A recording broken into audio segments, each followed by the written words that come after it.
What if your brain suddenly hit the off switch repeatedly during the day, and despite you getting adequate nighttime sleep, you were overcome by irresistible sleep episodes while trying to work on a project, sitting in a meeting, trying to read, caring for a child, or even while operating machinery or driving a vehicle? Well, those situations can be the reality for people living with a disorder called narcolepsy.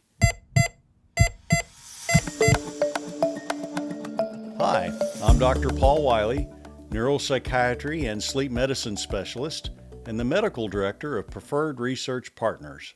In today's episode of Hope in the Pipeline, we will dive into this often misunderstood neurologically based sleep disorder and explain how volunteering to participate in a clinical research trial is the key to helping develop better treatments. Narcolepsy is a lifelong disorder characterized by constant low levels of sleepiness throughout the day, interspersed with unpredictable episodes of irresistible sleep, despite obtaining an adequate amount of nighttime sleep and even taking daytime naps. This problem is often called hypersomnia. Now, narcolepsy is divided into two basic types. In type 1 narcolepsy, a person also experiences episodes of cataplexy. Cataplexy is the sudden partial or complete loss of muscle tone in parts of or throughout our entire body. People with type 2 narcolepsy don't have cataplexy episodes. Some people with narcolepsy experience what is called automatic behavior, which is behavior defined as performance of a task that persists for a short time despite the person being in stage 1 sleep. The person then, upon waking, has no memory of performing the task. Paradoxically, patients with narcolepsy frequently experience nighttime insomnia, or the inability to get to sleep, due to having less sleep drive at night because their brain has slept more during the day. Individuals with narcolepsy can experience what are called microsleeps throughout the day. Microsleeps last only a few seconds, but these small amounts of sleep add up at the end of the day to reduce the drive and ability to sleep at night. Some people with narcolepsy may experience hallucinations at sleep onset or upon waking from sleep. For example, they may experience seeing a stranger in their room. This experience occurs because in narcolepsy, the onset of the mental experience of dreaming can occur even before the rest of the brain is fully asleep. At times, people with narcolepsy experience what is called sleep paralysis, a condition where the onset of dreaming occurs immediately at sleep onset. During normal dreaming, we are paralyzed by the loss of all muscle tone in order to provide for our safety, so that we don't act out the content of our dreams. But in sleep paralysis, the brain is essentially half awake and half asleep at the same time, so people have an awareness of being unable to move. Sleep paralysis can and does occur in everyone at some points in their life, but in people affected by narcolepsy, it can happen quite often. Narcolepsy is also characterized by abnormalities of what's called rapid eye movement or dream sleep onset.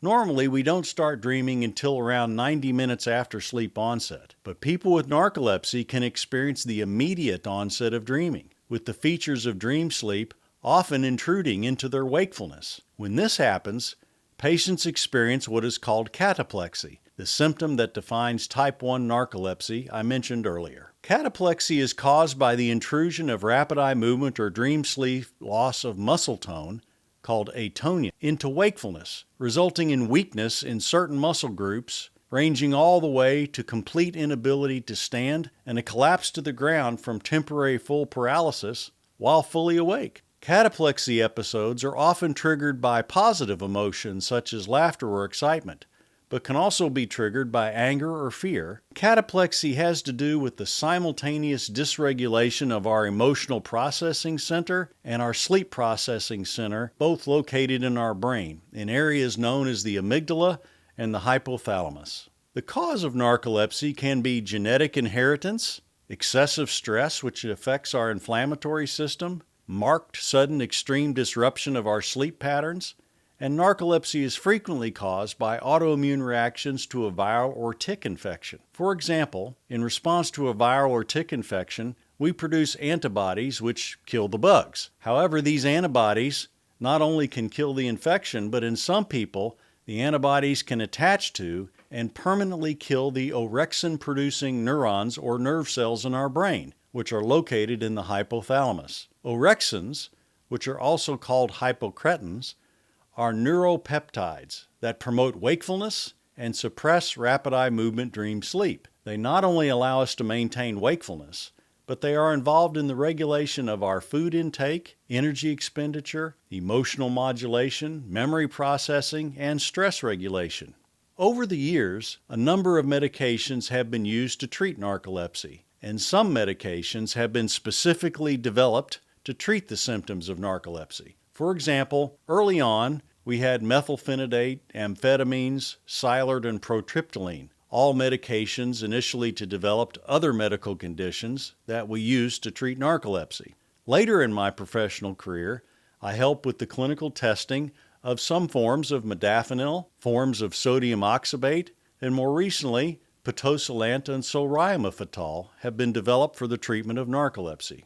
Each new type of medication developed over the years to treat either cataplexy and/or the hypersomnolence of narcolepsy seems to be incrementally more effective with fewer side effects, or to be more effective in treating people with challenging variations of narcolepsy that don't respond so well to previously available medications. But sadly, no prevention or cure yet exists at present for treatment of narcolepsy.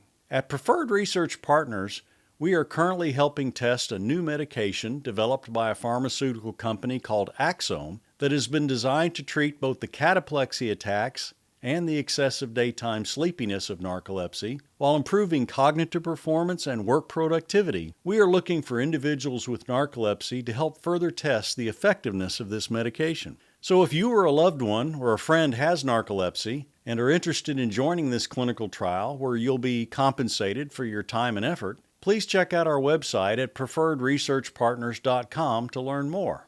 I'd like to end today's podcast, as always, with an eye toward the future. I think we are approaching the day, and I hope I see the day, where we can test for the genetic vulnerability to develop narcolepsy, where we can predict who is likely to develop the disease, and then prevent the disease from ever developing, or at least identify the disease as being present very early on, and then treat it effectively using antibodies against our own antibodies. How's that for some optimistic hope, people? As always, please like, rate, and review our podcast, which helps more people to find and learn from it. If you know someone who you think might benefit from viewing this podcast episode, please share it with them. As always, thanks so much for listening to Hope in the Pipeline, and we'll see you again soon.